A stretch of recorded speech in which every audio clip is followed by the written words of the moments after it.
Most likely to not give photo credit on IG? Me. Wow, you are a savage. Because I don't, it's not on purpose. I just like. Nah, that's disrespectful. Nah, I do it all the time. You know how many photographers are sitting courtside shooting great shots of you? I never realized it was as big of a deal as it is. It's a big deal, man. I never realized that. Well, now you know. So are you gonna tag people now? I will. What's up, everybody? I'm in Portland for a 2-day press trip. Now, I did something similar with Adidas last year when I went out to Houston for the James Harden Volume 3 sneaker launch. This year, it's all about Damian Lillard. He has a 6th signature shoe coming out with Adidas, the Dame 6's. Now, the key word for this trip is duality. We all know Dame's on-court side, that cold-blooded silent killer. But we need to find out more about Dame's off-court side. The family man, the father, the brother, the son, the rapper, the businessman. I'll be participating in some of Dame's favorite off-court activities, and to start, we're gonna jump right into boxing training with Jem Aaron, Dame's personal boxing trainer.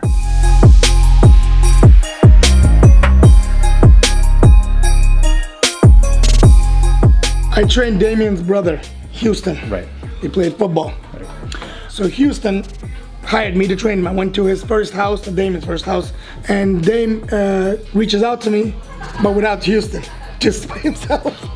And he says, hey, I wanna work. We obviously see Dame as a cool, calm, collected guy, but have you ever seen him vulnerable, like in a weak stage? Some days maybe the energy is a little bit more down, again, from traveling, doing things.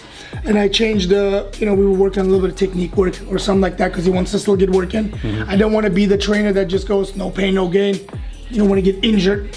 That's the main goal. You don't want to get injured and you want to get a little bit better in what you do. After some light training with Jem, we headed over to Dame's favorite restaurant in Portland, Bamboo Sushi.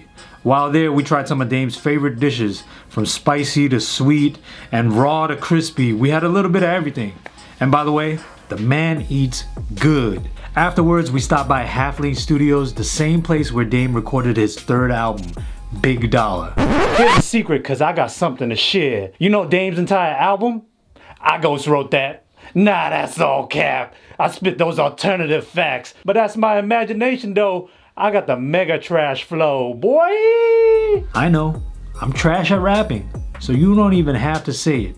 But it's not about that. It's about having fun with it and not worrying about being judged. Once the 4-bar Fridays were laid down, we headed over to the Moda Center to catch the game.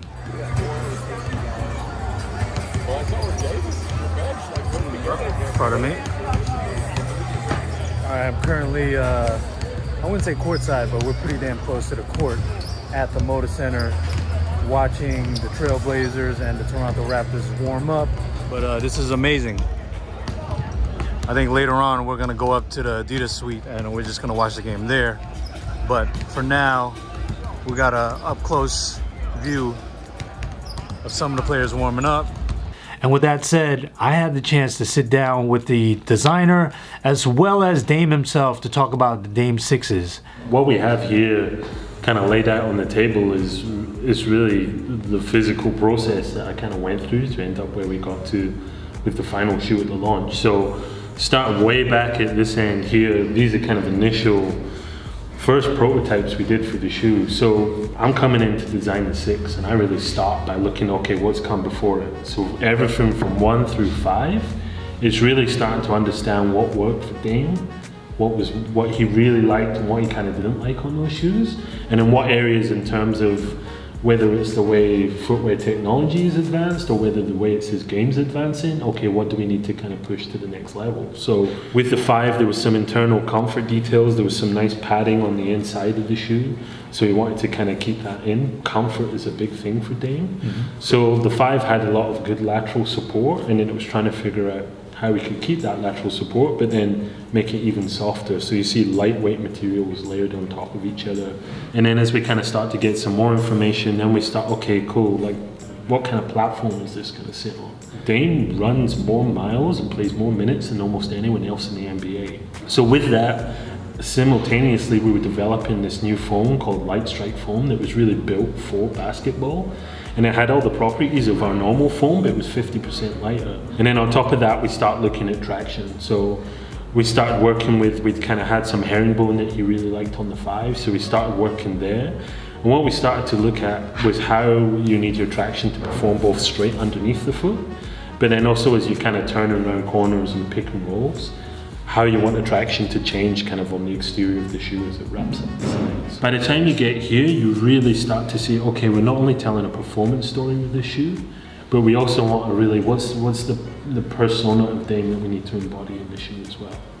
So that's one of the really interesting things when you do a signature shoe. You're not only building for the elite performance of the athlete, but then you have a duty and a right to kind of tell the story, well, who is this person beyond just this guy who's out there dominating NBA athletes, you know? So organically through the discussions, we really talked to Dame a lot, and he kind of highlighted that there's multiple sides to his personality.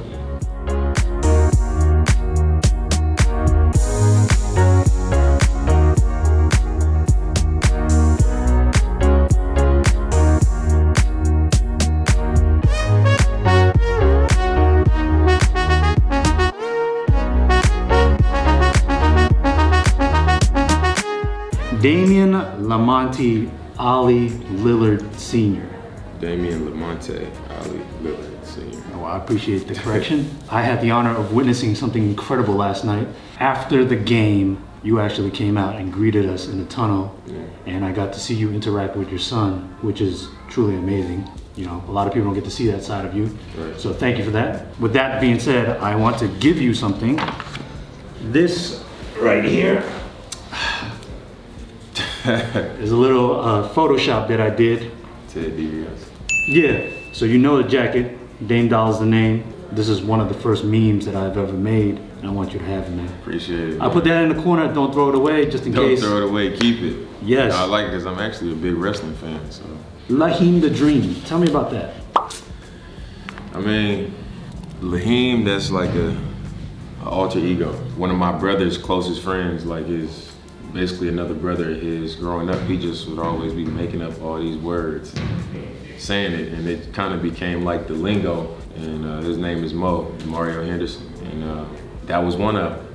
And it was like he used Laheem referring to everything, like clean outfits, some clean shoes, a good move on the court. Like it was just whatever it was the best of whatever he was referring to, like Laheem. So I kind of like brought it back. So I actually want to learn something about Damian Lillard that Wikipedia can't teach me. Yeah. So let's go down memory lane, back to high school. You transferred from St. Joseph, Notre Dame, to Oakland High School. I actually went to, when I was in the ninth grade, I went to Arroyo High School, which is in San Lorenzo. So it's like Oakland, San Leandro, then San Lorenzo. All my cousins, my brother, everybody went to high school in that school district. And it was because our family didn't want us going to Oakland Public Schools, because Oakland Public Schools was struggling as far as the quality of the education and what was going on at the schools as far as like violence and the lack of discipline and all this other stuff that you would be around. So they wanted us to go to school in a better school district. So I actually started off at Arroyo in the 9th grade. I didn't go to school with all my cousins because I got in some trouble. And they made me go to that school. So I was the only one that went to Arroyo when all my cousins was at San Lorenzo. And then after my freshman year, I played varsity on the varsity team. And it was an African-American coach, and it was his first year. And a lot of people felt like he was showing me favoritism. And because I started and I was like killing and all this stuff, and it was like a family environment at that school. Like it was the same players every year, their families came to every game. And I kind of disrupted that because I came in and I was like an Oakland talent. I played different than they played, and I was killing. Like I was just, the show was kind of about me as a 9th grader. And they ran them out of there. They got the guy fired, and when he left, I just didn't feel like I belonged there no more. So that was when I transferred to St. Joe's. And I went to St. Joe's for my sophomore year for like 3/4 of the year. And I met with the coach, and he told me that, he ran down these numbers like this many guys play college basketball, and this even smaller number plays Division I basketball.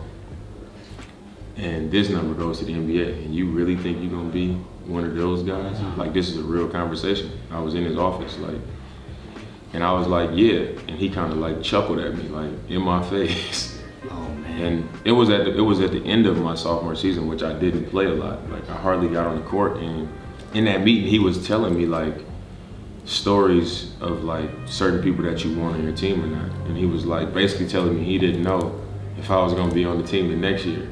So after that, I called my dad right after I left his office, and I was like, I want to leave this school. And my dad was like, no, you gonna stay there, stick it out, you ain't about to run from it, whatever. And my best friends all was at Oakland High.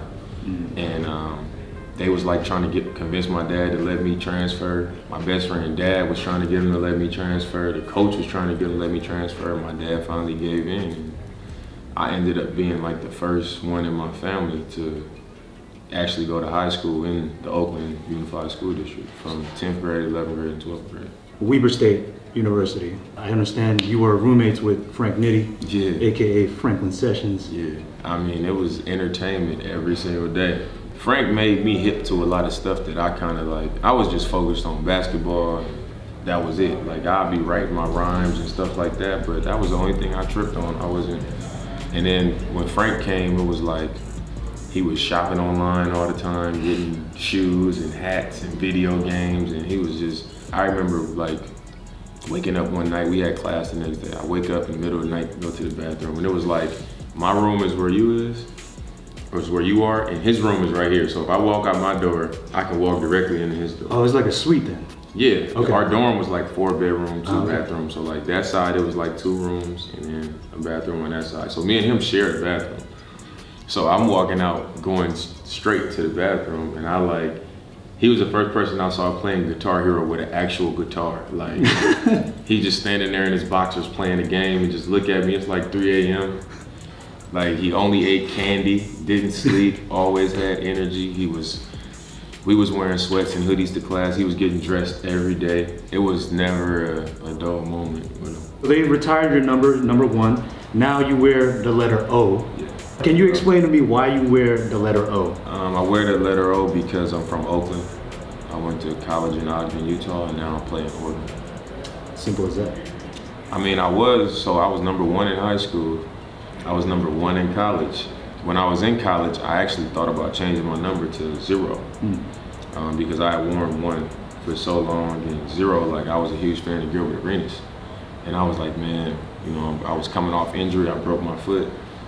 And I was just at a moment where I was like, you know, when you're trying to search, you like trying to find like some type of change and come new and all this stuff. So I was like, I'm gonna change my number to 0.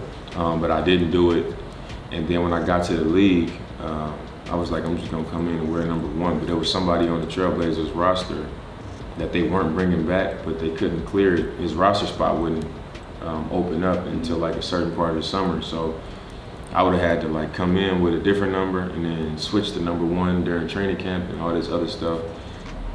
And they gave me the option to like just wait and then change my number, and I was like, I'm just gonna find a new number and try to find something that I could tell a story with and then stick with it. And that's how I came to that conclusion, the letter O. Dame 6's. You got the Ruthless colorway right there. You came a long way, man, from your rookie year shoe. Right. AKA Chunky Boys, Man, conveniently in the back. this shoe was all over the place, but I think the thing that makes it valuable to me is just the details. I remember back when we was like working on this shoe, I was like, I want the details to really stand out. You know, I wanted to really represent me, and you see it with the Weber State purple, black and red for the Blazers, Town Biz, 510, my initials. I mean, it's kind of like a throwback. For sure. Bring back memories. So. What did you like from the Dame 5s that translated over to the Dame 6's? The Dame 5s, it was one of my first shoes that I was able to take out the box and play in right away. Like, since I broke my foot in college, I always had a hard time. I put a shoe on and it's like, I gotta practice in it and I gotta wear it for a while. And then some shoes, based on like what the materials are, I can never get comfortable in them because they might have like a piece of plastic that's too hard, that's rubbing against my foot wrong, just based off the materials. But the 5 was the first one. It had cushion on the inside of the shoe. It was like padding around my foot on the inside of the shoe, and that made it easy to wear. And on this one, it has the same thing. Like you can see the padding inside of here to where it's like almost like protection, and it softens the inside of the shoe so my feet can just slide in, and like it's just a matter of breaking the shoe in at that point. But well, we're in a somewhat of a studio. yeah. You dropped your third album, Big Dollar. Yeah. I actually stopped by Halfling Studios yesterday.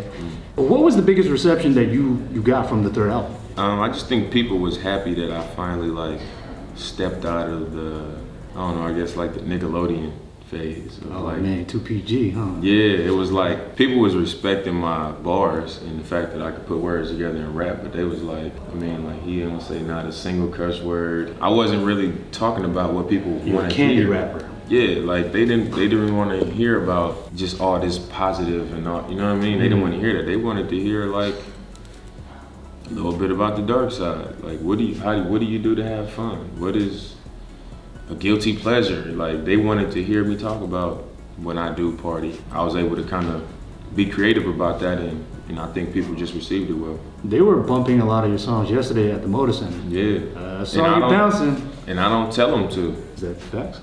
That's a 100% fact. Say no more. So I have 2 games, but I'll let you pick which game you want to play. One of the games is called Most Likely To, and the other game is called Fantasy Draft. Most likely to. Most likely to. Perfect. All right, so I'm going to say most likely to, and then you have to name a teammate, or if you can't name a teammate, you got to name an NBA player. Okay, most likely to take a charge during a pickup game. Anthony Tolliver. Wow, the OG. Most likely to unfollow someone after they get the follow back.